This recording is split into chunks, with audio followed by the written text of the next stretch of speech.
ଲୋକମାନଙ୍କୁ ବିଦ୍ୟୁତ ସେବା ଯୋଗାଇବା ପାଇଁ ସରକାର ପଦକ୍ଷେପ ଗ୍ରହଣ କରୁଥିବା ବେଳେ ବିଦ୍ୟୁତ ସଂଯୋଗ ହୋଇଥିବା ଲୁହା ଖୁଣ୍ଟ ଉପରେ ଏବେ ଦୁର୍ବୃତ୍ତଙ୍କ ନଜର ପଡ଼ିଛି। ବିଦ୍ୟୁତ ସଂଯୋଗ ଥିବା ଲୁହା ଖୁଣ୍ଟରୁ ଦୁର୍ବୃତ୍ତମାନେ ପ୍ଲେଟ୍ ଓ ନଟ୍ ବୋଲ୍ଟ ଖୋଲି ନେଉଛନ୍ତି। 11 କେଭି ବିଦ୍ୟୁତ ଖୁଣ୍ଟଗୁଡ଼ିକ ବିପଦସଂକୁଳ ଅବସ୍ଥାରେ ଝୁଲି ରହିଛି।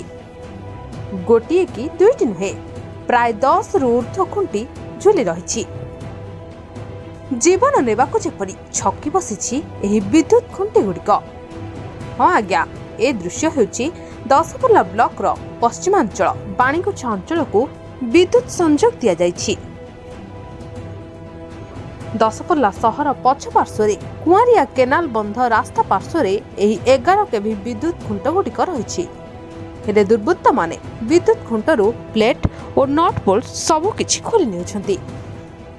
ପ୍ରାୟ 10ରୁ ଊର୍ଦ୍ଧ୍ୱ ଲୁହା ଖୁଣ୍ଟରୁ ପ୍ଲେଟ୍ ଓ ବୋଲ୍ଟ ଦୁର୍ବୃତ୍ତମାନେ ଖୋଲି ନେଇଛନ୍ତି, ଯାହାଫଳରେ ବିଦ୍ୟୁତ ସଂଯୋଗ ଥିବା ଏହି ଖୁଣ୍ଟଗୁଡ଼ିକ ବିପଦପୂର୍ଣ୍ଣ ଭାବେ ଝୁଲି ରହିଛି। ଯେକୌଣସି ମୁହୂର୍ତ୍ତରେ ଏହି ଖୁଣ୍ଟଗୁଡ଼ିକ ତଳେ ପଡ଼ି ଲୋକଙ୍କ ପାଇଁ ବିପଦ ସୃଷ୍ଟି କରିପାରେ। ତେବେ ଏହି ରାସ୍ତା ଦେଇ ଅନେକ ଲୋକ ଓ ଗୃହପାଳିତ ପଶୁ, ବନ୍ୟଜନ୍ତୁ ଆଦି ଯାତାୟାତ କରିଥାନ୍ତି।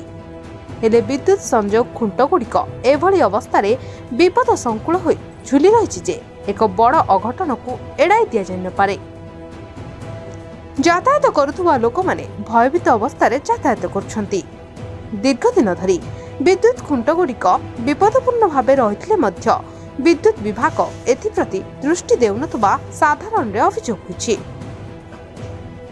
ନା, ବିଦ୍ୟୁତ ବିଭାଗ ଏକ ବଡ଼ ଅଘଟଣକୁ ଅପେକ୍ଷା କରିଛି।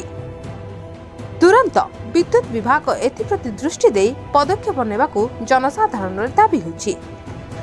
ତେବେ ଅଞ୍ଚଳରେ ନିଶା କାରବାର ବୃଦ୍ଧି ପାଉଥିବା ଯୋଗୁଁ ଦୁର୍ବୃତ୍ତମାନେ ଏଭଳି କାଣ୍ଡ ଭିଆଉଛନ୍ତି ବୋଲି ସାଧାରଣରେ ଆଲୋଚନା ହେଉଛି। Bureau report, media voice.